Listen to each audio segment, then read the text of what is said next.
మనం చేసే ప్రార్థనలన్నీ అంగీకరించబడిపోతున్నాయి అనుకుంటున్నాము. నువ్వు చేసే ప్రార్థనలు ఏమీ లేదు, ఇంకా వేరే మార్గం కూడా ఆల్టర్నేటివ్ లేదు. నువ్వు భయంకరమైన అవసరము కలిగినటువంటి పరిస్థితిలో ఉన్నావు, అతను తెలుసుకోవాలి. ఇంకా క్షణంలో ఏమైపోతుందో తెలియదు.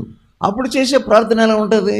ఇంకా దేవుడు తప్ప నన్ను బ్రతికించేవాడు ఎవడు లేడు, నాకు సహాయం చేసేవాడు ఎవడు లేడు. అటువంటిప్పుడు ఎంత ఆందోళనతో ఉంటావు. లాస్ట్ వరకు వచ్చేసావు, ఇంకా వేది లేదు.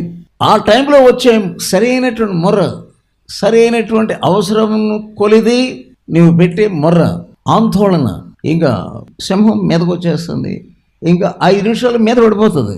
ఆ టైంలో నువ్వు చేసే ప్రార్థన ఎలా ఉంటుంది? అంత అవసరతతో. అలా లేవు నువ్వు.